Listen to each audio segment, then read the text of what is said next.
네, 오늘 주시는 하나님 말씀 로마서 12장 1절에서 2절까지입니다. 두 절 말씀. 네, 한 목소리로 같이 읽어보겠습니다. 시작. 그러므로 형제들아, 내가 하나님의 모든 자비하심으로 너희를 권하노니 너희 몸을 하나님이 기뻐하시는 거룩한 산 제물로 드리라. 이는 너희가 드릴 영적 예배니라. 너희는 이 세대를 본받지 말고 오직 마음을 새롭게 함으로 변화를 받아 하나님의 선하시고 기뻐하시고 온전하신 뜻이 무엇인지 분별하도록 하라. 아멘. 네, 로마서 매우 중요한 성경 책입니다. 그리스도인이 누구냐? 그리고 또 그리스도인은 어떻게 살아야 되느냐라는 것을 핵심적으로 가르치는 성경이에요. 이 로마서는 읽고 또 읽고 참 그 의미를 우리가 깊이 새겨야 할 그런 성경 말씀입니다. 우리 자신이 그리스도인이잖아요. 근데 그리스도인은 누군가라는 질문을 받을 때 어떻게 답할 것이고 또 그리스도인으로서는 어떻게 살아야 되는가라고 할 때 거기에 대한 답은 무엇이냐 하는 것이 바로 이 로마서가 우리에게 제시하는 답이라는 거예요. 사람들도 그리스도인으로는 물어보지 않지만 사람이 뭐냐? 사람이 누구냐? 사람은 어떻게 살아야 되느냐? 이런 이제 질문을 하잖아요. 그렇듯이 이 우리들의 정체성, 믿음의 정체성과 믿음의 삶을 배울 수 있는 책이 바로 이 로마서라 하는 겁니다. 자, 이 자기의 정체성을 알아가는 것은 처음에는 좀 힘이 들어요. 산을 오르는 작업과도 같습니다. 그런데 이 산을 올라서 이제 내가 누구냐 하는 것을 깨닫게 되면 산을 내려가는 기쁨이 있어요. 막 이제 뛰어 내려가겠죠. 그리고는 땅으로 다시 돌아가서 거기에서 열심히 이제 나의 삶을 목적을 다해서 살게 될 거예요. 그러니까 이 로마서에도 그 정상이 있고 내려가서 사는 그 기쁨이 또 나뉘어져 있습니다.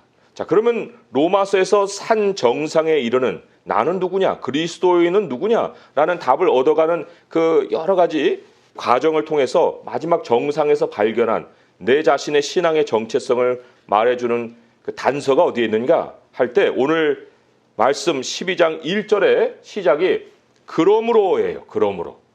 이 그러므로라는 것이 내가 누구인지를 깨달은 후에 내뱉을 수 있는 결론적인 말이에요. 그러므로 대단한 말이죠. 그러므로라는 이 깨달음의 탄성, 이것을 우리는 여기서 놓칠 수가 없어요. 자, 그런 그러므로라고 한 이후에 이제 12장부터 해서 마지막 장까지는 내려가서 그 살아가는 기쁨을 다루고 있다라고 볼 수가 있습니다. 자, 그러므로 도대체 그러면 산 정상에서 무엇을 깨달았길래 이 로마서가 지금까지 11장까지 쭉 이렇게 우리에게 가르치고 있는 말씀 가운데 발견한 나 자신의 그리스도인의 정체성이 무엇이길래 이제 그러므로라는 말이 여기에 튀어나왔을까 하는 거예요. 자, 1절의 말씀을 좀 주목해 보면요. 그러므로 형제들아, 내가 하나님의 모든 자비하심으로 너희를 권하노니 라는 말씀이 있어요. 모든 자비하심. 1장에서 11장까지가 하나님의 자비하심으로 가득 차 있어요. 그걸 다 종합해 보니까 모든 자비하심이 되는 거예요. 상 정상에 올라갔더니 거기에서 내가 누군가라는 질문에 대한 답을 어디서 얻을 수 있었냐면 하나님의 자비하심이었다는 거예요. 이 자비라는 건 이제 은혜다라고도 할 수 있는 말이에요. 하나님의 은혜다.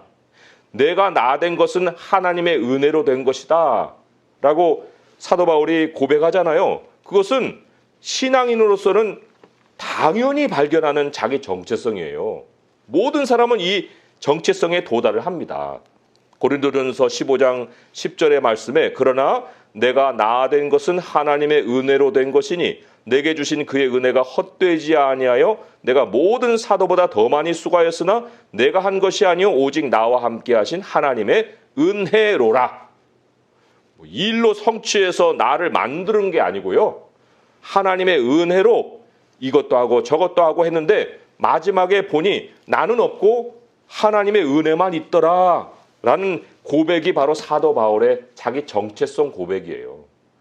이 고백을 하기까지는 사람은 여전히 이제 산 정상으로 올라가는 과정 중에 있는 거예요. 아직 나는 누구냐라는 것까지 발견을 못하고 살고 있는 중에 있는 거예요. 그러다가 이제 하나님이 어떤 계기를 통해서 불러내서 야, 너는 은혜로 사는 거야 라고 가르쳐 주시는 순간에 이제 자기를 깨닫게 되는 거죠. 그리고 그 다음에 이제 삶이 있는 거예요. 정상이 있고 그 다음에 내려가는 것이 있듯이. 그래서 11장까지 내용을 보면은 죄가 있죠.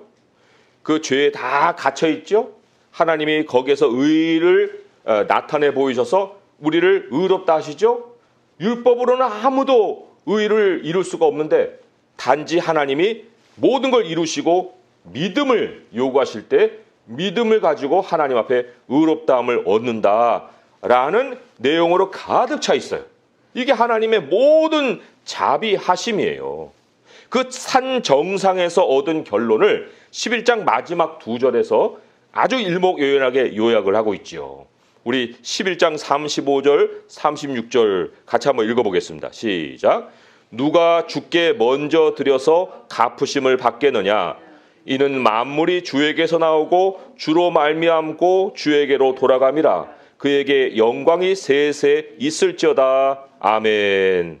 사람이 하나님께 뭐 요구할 게 없어요. 아, 이거 내가 했잖아요, 하나님. 그러니까 나 갚아줘야 돼요 라고 할 수 있는 사람도 없고 모든 것은 주에게서 나오고 주로 말미암고 주에게 돌아가요. 사람이 끼어들 자리가 없어요. 모든 자비하심, 하나님의 은혜, 만물은 하나님의 세상입니다.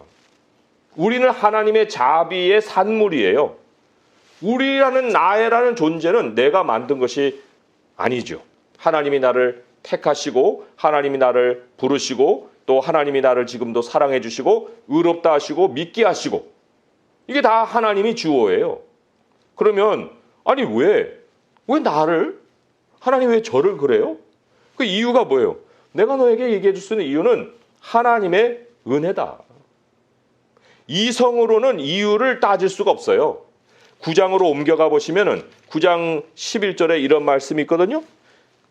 이 리브가가 이제 아이를 가졌잖아요. 그런데 그 자식들이 아직 나지도 아니하고 무슨 선이나 악을 행하지 아니한 때에 택하심을 따라 되는 하나님의 뜻이 행위로 말미암지 않고 오직 부르시는 이로 말미암아 서게 하려 하셨다라는 말씀이 있어요. 그러니까 행위가 끼어들 자리가 없죠. 하나님이 이미 다 작정해 놓은 것을 실행하시는 것인데, 그러니까 왜 저를요?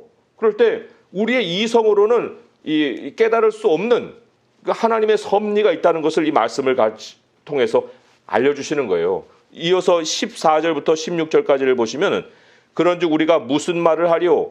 말할 게 없는 거예요. 말할 게. 이성으로는 말할 게 없어요. 그런즉 우리가 무슨 말을 하리요? 하나님께 불의가 있느냐? 그럴 수 없느니라. 모세에게 이르시되 내가 긍휼히 여길 자를 긍휼히 여기고 불쌍히 여길 자를 불쌍히 여기리라 하셨으니 그런즉 원하는 자로 말미암는 아니요 다른 박질하는 자도 말미암는 아니요 오직 긍휼히 여기시는 하나님으로 말미암음이니라. 이게 내 정체성의 답이에요. 하나님의 긍휼이고 은혜고 자비다. 이게 이제 우리가 얻은 우리 자신에 대한 답이죠. 자, 그러면 이제 하나님의 은혜를 알았으면 그 은혜와 부합하는 삶을 살아야 되잖아요. 뭐 보답이라고 하면은 좀 개념이 다를 수도 있겠지만 어쨌든 감사죠, 감사. 하나님의 은혜에 대해서 감사하고 살아야죠. 하나님이 그렇게 우리를 택해 주시고 사랑해 주시고 믿게 해주셨다는데 그러면 거기다 무덤덤하고 그러셨어요? 뭐 알았어요. 그럴 수가 없죠. 그럴 수가 없어요. 우리가 하나님의 은혜를 깨닫고 그 은혜가 어떤 내용을 가지고 있느냐의 내용을 알게 되면은 하나님과의 동행이라는 것은 정말 자원에서 나오는 거예요. 자원에서. 자, 그런데 어떻게 이제 자원에서 하나님의 은혜에 부합한 삶을 살 것이냐. 이제 산 정상에서 내려가서 저기 이제 땅에서 살아야 되잖아요. 그 뭐 산꼭대기에서 뭐 초막셋을 짓고 산다 하는 그 베드로의 고백과 같은 어리석은 고백이 아니라 이제는 하나님과 함께 산에서 내 자신의 모습을 볼 때 하나님의 은혜 안에 있는 것을 알았으니 땅에 내려간다고 뭐 혼자 내려가겠어요? 하나님이 함께 하시는 그 삶인데 어떻게 살 것이냐 하는 것에 대해서 이제 이 12장 1절 2절의 말씀이 일목요연하게 원리를 가르친 거예요. 산 정상을 뛰어내려가는 그 짧은 기간, 그 거리, 그 거리를 1절 2절이 말해주고 있다는 거죠. 그리고는 그 이후로 이제 계속해서 땅에서 어떻게 살아라 하는 실천 사항을 아주 구체적으로 말씀을 해주셨는데 두 가지가 크게 나와요. 두 가지. 자, 첫 번째가 1절의 말씀이죠. 1절을 다시 한번 읽어볼까요? 시작. 그러므로 형제들아 내가 하나님의 모든 자비하심으로 너희를 권하노니 너희 몸을 하나님이 기뻐하시는 거룩한 산 제물로 드리라. 이는 너희가 드릴 영적 예배니라. 자, 여기 몸이라는 단어가 아주 핵심 단어로 나옵니다. 너희 몸을 하나님께 거룩한 산 제물로 드려라. 이 몸이 무슨 의미일까요? 왜 몸일까요? 왜 몸을 산 제물로 드리라고 하겠습니까? 하나님의 은혜를 받은 사람은, 하나님의 은혜 안에 이제 들어온 사람은요, 자기 안에 새 사람이 태어나 있습니다. 나는 여태까지 이 몸뚱어리가 난 줄 알았는데 이제 하나님은 말씀하시기를 그거 아니야. 내가 너 안에 새로운 생명을 심어놨어. 그 생명이 지금 자라고 있는 거야. 새 사람은 날로 새로워지고 너 겉사람은 지금 늙어가지 후패하지. 그거 이제 벗고 가는 거야. 새 사람이 있는 거예요. 하나님의 은혜를 받은 사람은. 그러니까 이게 혼동이 될 수 있는 거예요. 정체성의 혼란이 올 수 있는 거예요. 아니 나는 여태까지 지금 이 몸을 내가 나라고 생각하고 살았는데 아니 내 안에 새 사람이 있다고? 그럼 그 새 사람은 어떻게 살아가는 거지? 이제 이런 두 개의 정체성 속에서 이제 갈등할 수가 있는 거예요. 이게 하나님의 백성에게 있는 갈등이라고 할 수가 있습니다. 자, 그 갈등을 어디서 우리가 만날 수 있냐면은 로마서 7장에 가서 거기서 우리가 만날 수가 있어요. 로마서 7장 22절에서 25절까지 말씀 같이 한번 읽어보겠습니다. 로마서 7장 22절에서 25절 시작. 내 속사람으로는 하나님의 법을 즐거워하되 내 지체 속에서 한 다른 법이 내 마음의 법과 싸워 내 지체 속에 있는 죄의 법으로 나를 사로잡는 것을 보는도다. 오호라 나는 곤고한 사람이로다. 이 사망의 몸에서 누가 나를 건져내랴. 우리 주 예수 그리스도로 말미암아 하나님께 감사하리로다. 그런즉 내 자신이 마음으로는 하나님의 법을 육신으로는 죄의 법을 섬기노라. 이게 갈등인 거예요. 여기 마음이라는 것은 영이거든요. 하나님이 새롭게 해주신 그 영을 얘기하는 거예요. 그런데 그 영이 내 안에서 하나님의 뜻을 행하려고 하는 것과는 반대로 이 사망의 몸, 옛 정체성이 그거를 허용을 안 하려고 하는 거예요. 그러니까 갈등이 일어나는 거죠. 내 속사람은 하나님 말씀을 읽고 싶은데 육신은 막 드러나서 자고 싶은 이런 갈등 속에서 늘 이제 우리가 살아가게 된다는 거죠. 하지만 그러나 오늘 말씀으로 돌아오면 그 몸을 얘기하잖아요. 오늘 여기 7장에서 읽은 에도 그 힌트가 있는 것이 이 사망의 몸이에요. 이 사망의 몸. 이 사망의 몸에서 누가 나를 건져내랴. 이 사망의 몸. 그러니까 우리도 그냥 사망의 몸에 새 사람을 내줄 수가 없어요. 새 사람이 이겨야죠. 사망의 몸이 하자는 대로 따라가게 되면 거기에는 이제 뭐 옛날에 정말 우리가 원치 않았던 결과들 이런 것들이 다시 돌아오는데 그걸 우리가 원합니까? 아니잖아요. 하나님이 기뻐하시는 몸이 돼야 되잖아요. 그 몸이 되기 위해서 내가 가지고 있는 옛 사람에 대한 이 몸을 하나님께 산 제물로 드려라 그런 거예요. 그러면 내 몸을 산 제물로 드린다는 건 또 무슨 뜻입니까? 이것도 이제 의미가 있는 거예요. 로마서 6장으로 또 가보시면 거기에 잘 설명이 되어 있죠. 로마서 6장 12절에서 14절의 말씀. 이 말씀을 이제 잘 새기면 이게 우리의 인생의 복이 되는 거예요. 네. 자, 로마서 6장 12절에서 14절 같이 읽어보겠습니다. 시작. 그러므로 너희는 죄가 너희 죽을 몸을 지배하지 못하게 하여 몸의 사욕에 순종하지 말고 또한 너희 지체를 불의의 무기로 죄에게 내주지 말고 오직 너희 자신을 죽은 자 가운데서 다시 살아난 자 같이 하나님께 드리며 너희 지체를 의의 무기로 하나님께 드리라. 죄가 너희를 주장하지 못하리니 이는 너희가 법 아래 있지 아니하고 은혜 아래에 있음이라. 여기 지체 나오는 게 다 몸이에요. 몸을 다르게 번역한 것뿐이에요. 다 몸입니다. 몸의 사욕, 너희 몸을 불의의 무기로 내주지 말아라.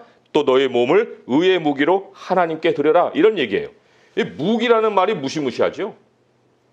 이게 이제 무슨 도구니 또 수단이니 방편이니 그릇이니 뭐 이런 것으로도 번역할 수 있는 말이지만 그러나 또 무기라고 번역이 됐잖아요. 이 무기예요, 사실. 이 몸이. 영적인 싸움에 다른 걸 우리는 들고 다닐 수가 없어요. 내 몸이 무기니까. 그런데 여기에 보면은 이제 하나의 예를 들어서 여기 그 몸의 지체도 얘기를 했으니까 입을 한번 예를 들어보는 거예요. 몸의 일부니까요. 자, 이 입으로 욕을 한다? 그러면 이 욕을 한다는 것은 결국은 사탄이 쓰고자 하는 무기가 돼주는 거예요. 이 입이. 누구를 욕을 하는 것은 비난하고 비판하고 조롱하고 멸시하고 비웃고 또 거기다가 말다툼도 하고 비방도 하고 뭐 이런 거겠죠. 그러니까 이게 이러면 안 되는데 입이 이게 이렇게 쓰이면 안 되는데 이렇게 쓰이는 것이 옛날의 모습이었다고요. 그런데 같은 입인데 이제는 하나님께 의의 무기로 드리는 거예요. 그럼 의의 무기로 드리면 이 입에서 뭐가 나오겠어요? 축복이 나오고 칭찬이 나오고 기도가 나오고 또 찬송이 나오고 감사가 나오고 그러는 거죠.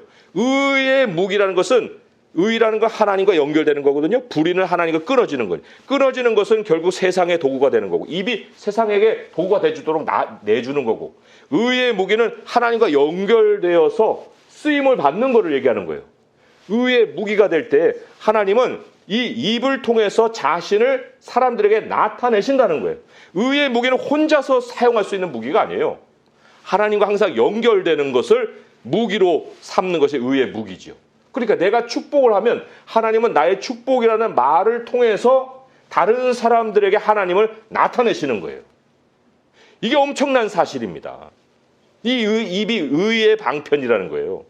하나님의 뜻, 하나님이 하늘에서 준비해 놓으신 것을 입을 통해서 전달할 수 있는 하나의 유통 채널이에요. 입만이 아니에요. 손도 마찬가지고 눈도 마찬가지고 모든 지체가 다 하늘의 복을 땅에다가 전달해 줄 수 있는 유통 수단이 되는 거예요.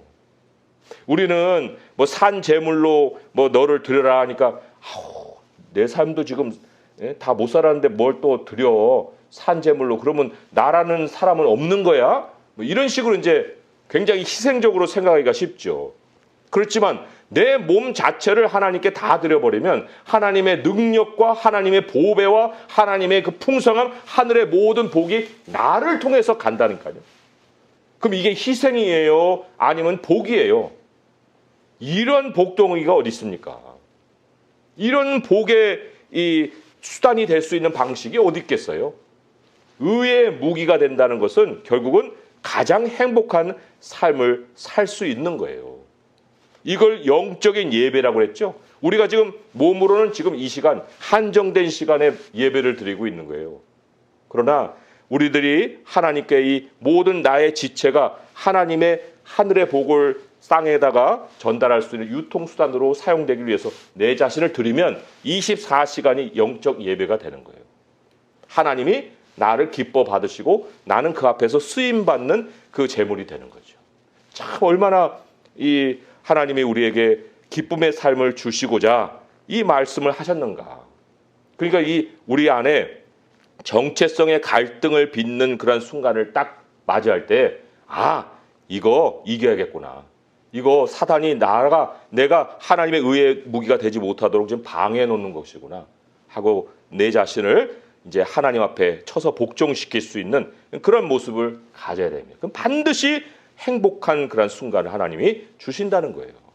자, 두 번째로 하나님의 은혜와 함께 부합해서 살아갈 수 있는 모습. 그게 이제 2절의 말씀이에요. 2절의 말씀. 우리 2절의 말씀 같이 한번 읽어보겠습니다. 시작.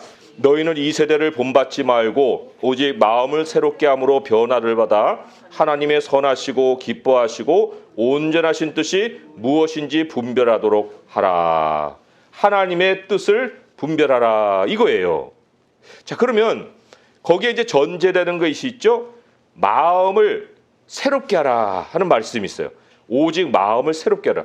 어떻게 내가 마음을 새롭게 하지? 아니, 내가 뭐 마음을 어떻게 주장하기도 힘들고. 이게 갈등이잖아요. 사실 내 안에 마음이 갈등한다고 그랬잖아요. 그럼 갈등하는데 그럼 내 마음의 통제력을 내가 가지고 있는 거야? 어떻게 내가 마음을 새롭게 하지? 이걸 이제 깊이 생각을 해야만 이 말씀의 뜻을 알게 되는 거예요. 자, 그러면 여기에 앞에 뭐라고 나오냐면 이 세대를 본받지 말아라 하는 말씀이 있어요. 그것과 대조가 되기 때문에 그러면 이 세대는 마음을 어떤 식으로 지금 사용하고 있을까?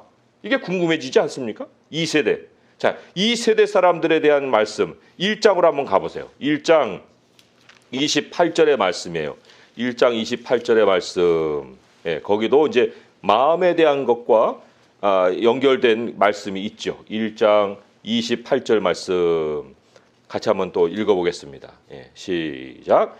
또한 그들이 마음에 하나님 두기를 싫어하매 하나님께서 그들을 그 상실한 마음대로 내버려 두사 합당하지 못한 일을 하게 하셨느니라.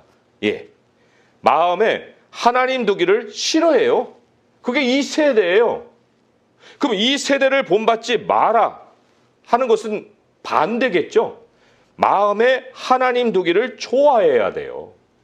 하나님의 말씀으로 하나님은 자신을 드러내시잖아요. 그러니까 하나님의 말씀 듣기를 좋아해야 돼요. 마리아와 같이 좋은 편을 택했다 하는 것처럼 그래야 합당한 일을 하지요. 마음에 하나님 두기를 싫어하는데 합당한 일이 나올 리가 있나요? 그러니까 마음을 새롭게 하라라는 뜻은 하나님 우리 마음에 두기를 기뻐해라, 좋아해라. 하나님의 말씀을 가장 우선해서 너의 마음을 채워라. 이런 의미예요. 그것이 전제가 되어야 하나님의 뜻을 분별하는 일이 따라오는 거예요. 그래야 합당한 일을 행할 수 있는 모습이 되는 거예요. 그러니까 기준이 없이는 합당한 일이라는 것을 우리가 행할 수 없듯이 마음을 새롭게 할 때는 하나님 두는 거, 그러니까 하나님 말씀을 우리 안에 두는 것을 우선해야 되는데 이제 그렇게 했어요. 말씀을 우리 안에 두었어요. 그런데 두는 것으로 끝이 아니에요. 새롭게 함으로 이제 변화가 된다는 것은 가치관이 바뀌는 거예요. 나는 이렇게 생각했는데 하나님 말씀은 이렇게 말씀하시네 하고 이게 생각이 바뀌는 거죠. 그 생각이 바뀌는 것으로 끝이 아니라 하나님의 선하시고 기뻐하시고 온전하신 뜻이 무엇인지 분별하라 그랬어요. 분별하라. 자, 뭐 하나님의 뜻에는 뭐 세 가지 속성이 있으니까 그걸 또 깊이 다루자면은 굉장히 복잡해지지만 그러나 우리가 지금 실천해야 될 것은 그러한 뜻, 여러 종류의 뜻이 있는데 그게 뭔지 분별하라는 거예요. 분별하라. 그럼 여기에 분별은요. 사실 이 테스트를 포함한 거예요. 시험하여서 그것을 깨달아라 하는 뜻이 있습니다. 시험? 왜 시험을 하지? 왜 내가 시험을 해야 되나? 이 시험은 그냥 하나님이 계신지 안 계신지 이런 의미를 말하는 게 아니에요. 그 하나의 예를다가 디모데전서를 한번 가보시면 집사를 세우는 그 과정을 통해 소개하고 있어요. 그런데 거기에 시험이 나옵니다. 이 단어가 바로 여기에 쓰인 단어예요. 분별하라는 말에 쓰인 단어인데 디모데전서 3장 10절의 말씀. 디모데전서 3장 10절의 말씀. 이게 분별하라는 말하고도 바꿔서 번역할 수 있는 거죠. 자, 같이 한번 읽어볼게요. 디모데전서 3장 10절 시작. 이에 이 사람들을 먼저 시험하여 보고 그 후에 책망할 것이 없으면 집사의 직분을 맡게 할 것이요. 예, 여기 시험에서 알아내라 할 때 이제 말씀을 우리 마음에 두었기 때문에 우리가 가치관을 갖고 있어요. 그 가치관을 갖고 있지만 그러나 정말 저게 하나님의 뜻일까라고 하는 과정을 밟으라 하는 거예요. 너가 그 깨달았다고 해서 금방 그것을 너가 분별할 수 있으면 뭐 성경도 필요 없는 그런 삶을 살 수도 있겠죠. 그렇지만 사람은 그렇지가 않거든요. 하나님의 뜻이라는 것은 과정을 통해서 나타나잖아요. 예수님이 그냥 갑작스럽게 창세기에 아담 죄짓고 나타나셨어요? 아니잖아요. 그 수천 년의 세월을 통해서 하나님이 그 때가 되어서 보여주셨듯이 하나님의 뜻이라는 것은 그냥 고정된 하나의 어떤 사실이 아니에요. 그러니까 과정을 통해서 합당한 것을 우리가 찾아내야 되는 것인데, 그러려면은 여러 면을 생각을 해야 되죠. 그러나 내 생각을 한계가 있으니까 여기에 이제 우리가 기도가 있어야 되는 거예요. 하나님께, 하나님 이런 것을 제가 생각해 봤어요. 그런 현상이 일어났어요. 하나님, 이거 하나님께서 정말 지시하신 거예요? 물어봐야죠. 그죠? 하나님의 뜻을 우리가 분별해야죠. 하나님의 뜻이 뭐 선한 것만 있어요? 하나님 온전한 것도 있고 기뻐하시는 것도 있으니까 모든 것을 조목조목하게 하나님 앞에 가지고 가서 기도를 드리면 기도의 과정을 통해서 하나님의 뜻을 우리가 이제는 분별해낼 수 있도록 해주신다는 겁니다. 우리 하나님이 참 하나님의 은혜를 우리에게 먼저 주셨기 때문에 이러한 모든 과정을 우리가 잘 못한다 할지라도 결국은 모든 것이 합력하여 선을 이루시는 하나님의 은혜가 또 마지막에 기다리고 있어요. 그러나 우리 하나님의 은혜를 우리가 가벼이 여기고 무시해서는 절대로 안 되는 것은 오늘 말씀이 우리에게 지시하고 있잖아요. 너희들 너희 몸 그 갈등 속에서만 있지 말고 그 몸 하나님께 드려버려. 의의 무기로 드려라. 그리고 너희들 하나님 두기를 마음에 사모해라. 하나님을 기뻐해라.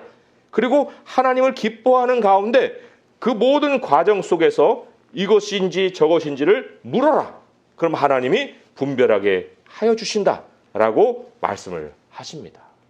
우리 주님이 우리에게 자신의 모습을 나타내셨을 때 주님 안에서 발견된 것이 이거예요. 요한복음 1장 16절에 보니까 우리가 다 그의 충만한 데서 받으니 은혜 위에 은혜로라. 은혜 위에 은혜로라. 이게 또 과정이거든요. 충만한 데서 다 받는데 은혜 받고 또 은혜 받고 또 은혜 받고 은혜 위에 또 은혜인 거예요. 오늘이 은혜고 내일이 은혜고 또 다시 은혜고.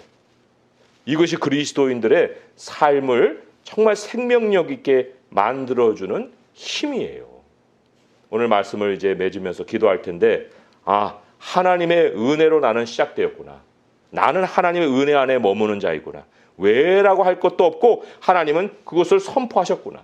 이제 나는 하나님의 은혜에 부합하여 하나님의 은혜에 감사하여 혹은 또 보답하여 내 이 육신의 몸 이제는 여기에 정체성을 두지 않고 내 속사람을 하나님께 온전하게 자라갈 수 있도록 내 몸을 복종시키고 하나님의 뜻을 묻고 과정을 통해서 하나님의 뜻을 알아가는 그 즐거움, 하나님의 길을 걸어가는 그 기쁨, 이것으로 나의 평생을 살리라. 이러한 결심으로 우리 주님을 찾아갈 수 있는 이 저녁 될 수 있기를 주님의 이름으로 축원드립니다.